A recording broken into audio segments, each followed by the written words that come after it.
નમસ્તે. આજે વાર્તા ભણીશું હિંમત મારો દોસ્ત, જેના લેખક છે મોહમ્મદ માંકડ. પ્રસ્તુત વાર્તામાં લેખકે મિત્રની મહાનતાનું સચોટ વર્ણન કર્યું છે. શહેરમાં સુખેથી રહેતા વકીલાતનો વ્યવસાય કરતા રસિકભાઈ વ્યાસ અને તેમના બાળપણના લંગોટિયા મિત્ર હિંમતભાઈની વાત કરી છે. જ્યારે હિંમત રસિકભાઈની મુલાકાતે આવે છે અને રસિકભાઈના પિતા જે ગામડે રહે છે તેથી લઈને હિંમતભાઈને મળવા આવે છે. બંને વચ્ચે જે કંઈ સંવાદ થાય છે, બંને વચ્ચેનો જે કંઈ વ્યવહાર છે એ વાર્તામાં લેખકે રજૂ કર્યો છે. અને વ્યંગ્યાર્થ સાથે જ્યારે આ વાર્તા પૂરી થાય છે ત્યારે વાચકના ચિત્તને આશ્ચર્યમાં ગરકાવ કરી દે તેવી છે. તો કંઈક આવી છે.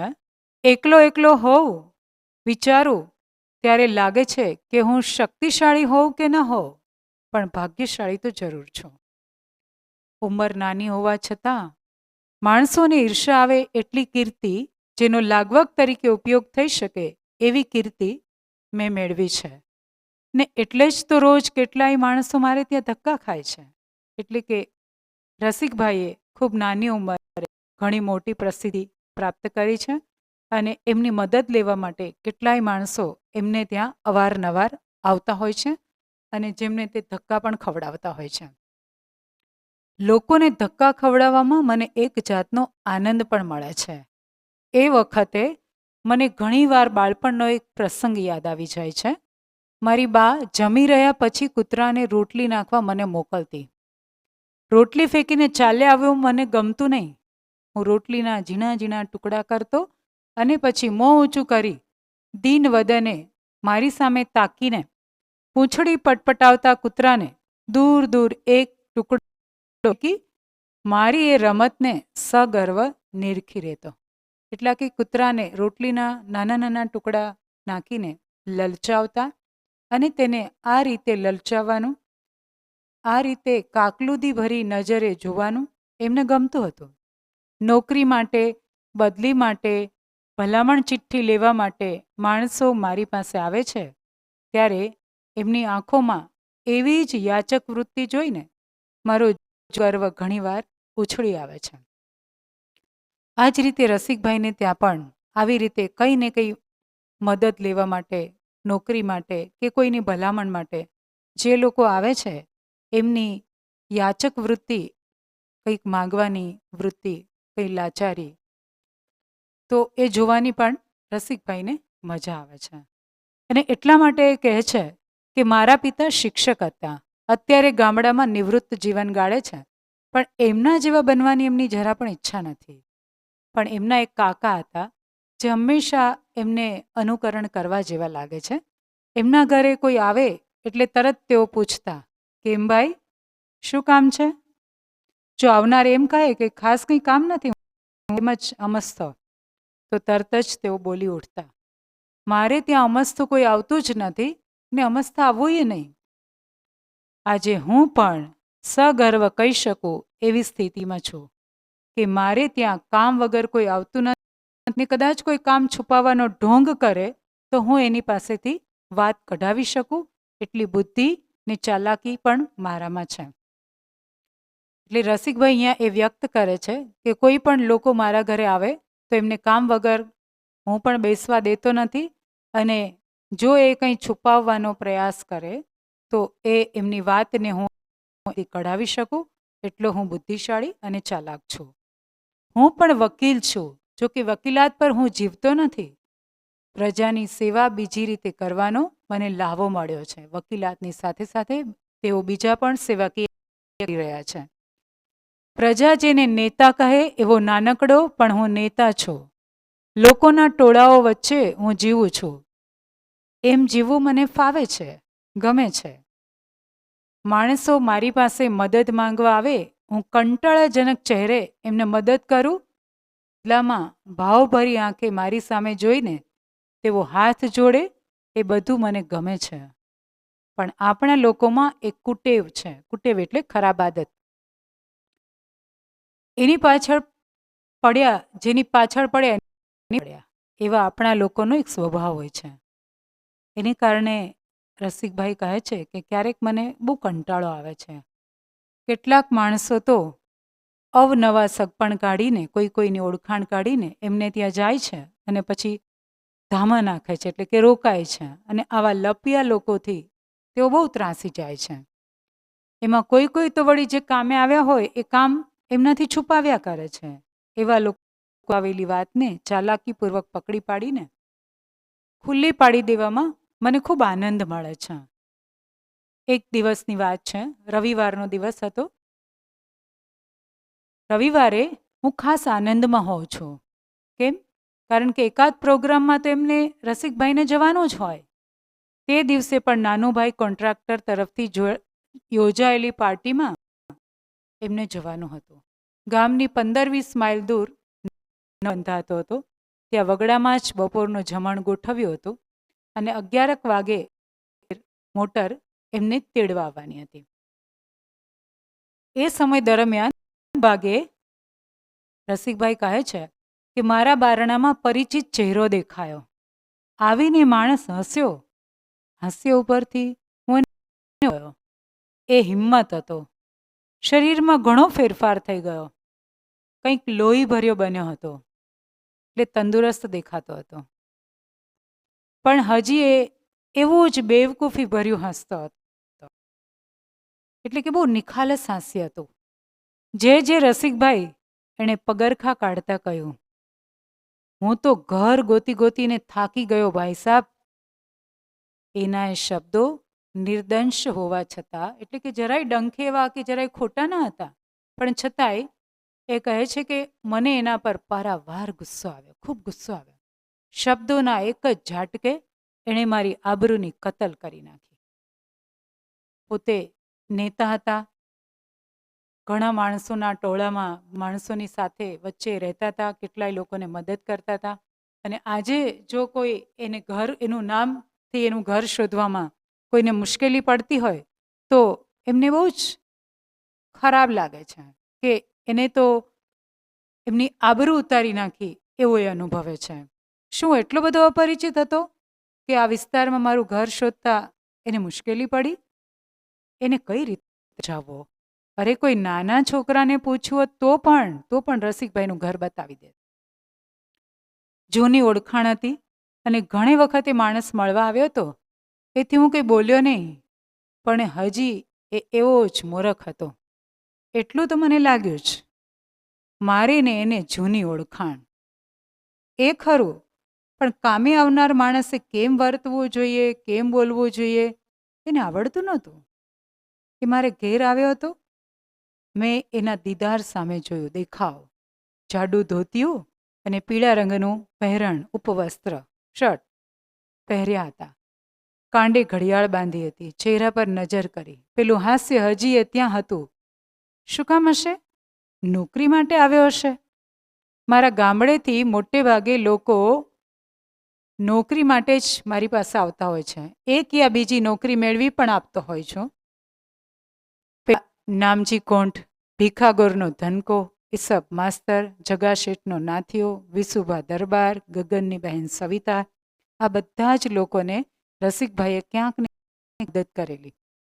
1 કલાકથી અશેરી માટા મારું છું. વચ્ચે ટપકી પડતા વળી હિંમતે કહ્યું, પણ અહીં તમને બચ્ચુભાઈ તરીકે કોણ ઓળખે? આ બાળપણનું એમનું નામ છે બચ્ચુભાઈ, જે હિંમત એને બચ્ચુભાઈ તરીકે સંબોધતા. એ તો ખરું જ ને, મેં હસીને કહ્યું. એ નામથી મને કોણ ઓળખે? બાળપણમાં બધા મને બચ્ચું જ કહેતા. તે હિંમત પણ બચ્ચું જ કહેતો. આટલા વર્ષે પહેલી જ વાર એણે મને રસિકભાઈ કહીને બોલાવ્યો હતો. મને યાદ આવ્યો. એકાએક સાંભળી ગયો. એક છોકરો રમતો હતો, એને મેં પૂછ્યું, એટલે રસિકભાઈ ક્યાં રહે છે? મારા સામે જોઈને કહે, કોણ, વ્યાસ કાકા? મેં કીધું હા, ને તરત એણે મને ઘર બતાવ્યું. હું સહેજ ફૂલાયો. હિંમત હવે ડાપણ વાત કરતો હતો, એટલે કે હવે થોડીક બહુ વ્યવહારિક ને વ્યવસ્થિત હતો એવું રસિકભાઈને લાગે છે. અને પોતે થોડો ગર્વ પણ અનુભવે છે કે એક નાનકડા બાળકે પણ રસિકભાઈનું ઘર બતાવી દીધું. પછી અમારા ગામડાની આડી અવળી વાતો કરવા લાગ્યો. મને થયું કે શું કામ આવ્યો હશે. એ ફટાફટ કહી દે તો સારું, કેમ કે 11 વાગે એમને મોટર લેવા આવવાની છે, જે નાનુભાઈ કોન્ટ્રાક્ટરની, અને એમને જવું પડશે અને હિંમતનું કામ રખડી પડશે. એને મદદ કરવાની રસિકભાઈને ખરેખર ઈચ્છા હતી, કેમ કે એમનો બાળપણનો મિત્ર હતો અને બહુ જૂની ઓળખાણ હતી. પણ એ કંઈ કહેતો નથી. રસિકભાઈ કહે છે કે મેં મારા પત્નીને બોલાવીને એની સાથે ઓળખાણ કરાવી, જેથી એનો સંકોચ દૂર થાય ને કદાચ વાત કરે. એણે વાત તો કરી, પણ એના બૈરી છોકરાની. પછી ખુશ થયો એમ માથેથી એણે ટોપી કાઢી નાખી ને મારા બાબાને તેડીને મને થયું આ માણસ નક્કી કંઈક કામ માટે આવ્યો છે. એટલું જ નહીં, પણ એ કામ ઘણું અગત્યનું લાગે છે. મારા છોકરા ઉપર એ વધુ ને વધુ વહાલ કરતો હતો. જેમ જેમ વહાલ કરતો ગયો એમ રસિકભાઈની શંકા વધુ ને વધુ દ્રઢ બનતી ગઈ. છેવટે એ કહે છે, મેં જ એને પૂછી નાખ્યું. બીજો કોઈ હોત તો એની પાસેથી મેં ચાલાકીપૂર્વક વાત કઢાવીને એને શરમાવ્યો હોત, પણ હિંમત તો મારો બાળપણનો સાથી. એ શરમાતો હતો એમ મને લાગ્યું, એટલે મેં જ પૂછ્યું, શું કામે આવવું થયું? કામ? કામ તો ખાસ કંઈ હતું નહીં. હું એની સામે તાક્યો. મારે ત્યાં કામે આવનારા એ રીતે જ વાતની શરૂઆત કરતા હોય. રસિકભાઈને એવો અનુભવ કે જે લોકો કંઈક કામ કઢાવવા માટે આવતા હોય છે, એ શરૂઆતમાં તો આ જ રીતે વાત, કામ તો કંઈ ખાસ હતું નહીં, અને પછી ધીરે ધીરે પોતાના કામના ખુલાસાઓ કરતા હોય છે. એ બોલતો હતો, એક સગાને ત્યાં આવ્યો હતો. અરે પણ બાપુજી આપેલી ચિઠ્ઠી તો મારા ખિસ્સામાં જ રહી ગઈ. રસિકભાઈના પિતાજીએ ગામડેથી કંઈ ચિઠ્ઠી મોકલાવી છે. એણે ખિસ્સું થાબડ્યું, એટલે કે આમ જરા કયા ખિસ્સામાં છે એવું ઉપરથી તપાસ્યું. એકાએક જ યાદ આવ્યું હોય એમ ચિઠ્ઠી બહાર ખેંચી કાઢી. મને એના અભિનય ઉપર ખીજ ચડી. ખરેખર તો એમનો કોઈ અભિનય ન હતો, પણ રસિકભાઈને એનો એ અભિનય દેખાય છે. એને કામ હતું. કામ કઢાવવા માટે મારા પિતાજીની ચિઠ્ઠી લઈને સુસજ્જ થઈને આવ્યો. ઉપરથી પાછો ઢોંગ કરતો હતો. એના તરફનો મારો સ્નેહભાવ સહેજ ઓસર્યો એટલે ઓછો થયો. આટલો બધો દેખાવ કરવાની શું જરૂર? મેં સામેથી એનું કામ કરી દેવાની તૈયારી બતાવીને પૂછ્યું હતું, છતાં હજી એ નાટક કરતો હતો. હા, કારણ કે મારા પિતા પાસે ચિઠ્ઠી લખાવીને આવ્યો હતો, ને પિતાની ચિઠ્ઠીનો હું અનાદર તો ન જ કરું એવી એને ખાતરી હતી. એટલે જ તો એ પોતાના મોંએથી યાચના નહોતો કરતો. લાગે છે કે એના પિતાજીની ચિઠ્ઠી લઈને આવ્યો છે અને એટલા માટે જ એ બોલવા નથી, પણ કંઈક વધારે મારા પર ઉપકાર કરી રહ્યો હોય એવી રીતે કહેવાની વાત કહેતો નથી અને ઢોંગ કરી રહ્યો છે. પણ એની હાજરીમાં હું ચિઠ્ઠી વાંચીશ જ નહીં. મેં નક્કી કરી નાખ્યો, મારે એને મોઢે જ કહેવડાવવું હતું. ભલે યાચના ન કરે, ભલે મારી સામે દયા માંગતી નજરે ન જોઈએ, પણ વાત તો એના મોઢેથી જ મારે સાંભળવી હતી.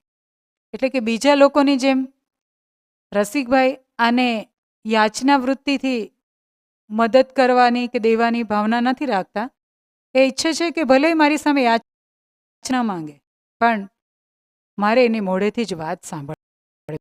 છાશ લેવા જવું ને દોણી સંતાડવી એવું શા માટે? એટલે કે કામ કરવું હોય અને એમાં શરમ અનુભવવી એવું થોડી ચાલે. એણે મને ચિઠ્ઠી આપી એટલે ઠંડે કલેજે મેં બાજુના ટેબલ પર એ મૂકી દીધી. દરમિયાન મારી પત્ની ચા લાવી. એ પીધા પછી કહે, આજે સાંજે મારે જવું છે.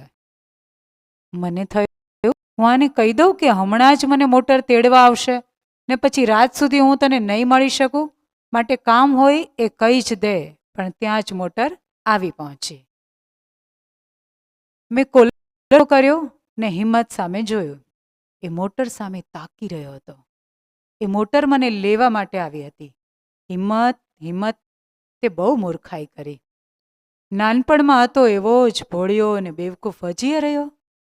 તારું કામ કરી આપવાની મારી ઈચ્છા હોવા છતાં ખેર, હવે તો મારે જ જવું જ પડશે. મોટરનું બારણું સિફતથી ખોલીને નાનુભાઈ ઉતર્યા. તેઓ જાતે મને લેવા આવ્યા હતા. હિંમત એમના સુઘડ પોશાક સામે તાકી રહ્યો. સુઘડ એટલે સરસ મજાના ઇસ્ત્રીબંધ કપડાં. અને સુસજ્જ થઈને જતા રસિકભાઈને હિંમત જોઈ રહ્યો છે. મેં પણ કબાટમાંથી ગડીબંધ કપડાં કાઢીને પહેર્યા. એ લેતી વખતે, પહેરતી વખતે હિંમત સાથે મેં ફરી આત્મીયતાથી વાતો કરી. શું કામ? કેમ કે એનો સંકોચ ઓછો થઈ જાય અને કદાચ એ હવે રસિકભાઈના જવાના સમયે પણ જો એને પોતાનું કામ કહી દે તો રસિકભાઈ મદદ કરવા તૈયાર હતા. પણ એ તો હસતો જ રાજી થતો હોય એવી બેવકૂફ મુખ મુદ્રા સાથે બહુ નિખાલસ રીતે એમને જોઈને બહુ નિખાલસ ભાવે એમની સામે હસી રહ્યો હતો. મેં એને કહ્યું, બપોરનું જમવાનું અહીં જ રાખજે. મને વાત કહેતા એને સંકોચ થતો હોય તો પાછળથી કદાચ મારી પત્નીને વાત કરી શકે ને. ઘણા સંબંધીઓ એ રીતે મારી પાસેથી કામ કઢાવતા. એ હસ્યો. ના ના, પેલા સગાને ખોટું લાગે. જે સગાને ત્યાં હિંમતભાઈ આવ્યા છે, અહીંયા રસિકભાઈના ઘરે તો માત્ર બાપુજીની ચિઠ્ઠી આપવા માટે જ આવેલા. હવે અહીંયા જમવા એટલા માટે નથી રોકાતા કે જે સગાને ઘરે આવ્યા છે ત્યાં જમવાનું આયોજન થઈ ચૂક્યું છે, તો એને ખોટું ન લાગે એટલા માટે. અહીં તારે સંકોચ રાખવાની જરૂર નથી. હું હોઉં કે ન હોઉં એ હોય ભાઈ સાહેબ, આ તો મારું ઘર કહેવાય. પણ આ વખતે માફ. એણે હાથ જોડ્યા. હું નાનુભાઈ સાથે ઘરમાં ગોઠવાયો. ફરી એ ભાવભરી બાલિશ નજરે મારી સામે જોઈ રહ્યો, જાણે મોટરમાં બેસવાનો આનંદ એ પોતે લૂંટી રહ્યો. રસ્તે જતા હું વિચારે ચડ્યો, માળો મૂર્ખો, મેં કેટલું કર્યું પણ ધરાર કાંઈ બોલ્યો જ નહીં. કદાચ પાછળથી મારી પત્નીને કહેતો જ હશે અથવા આજે રોકાઈ પણ જાય.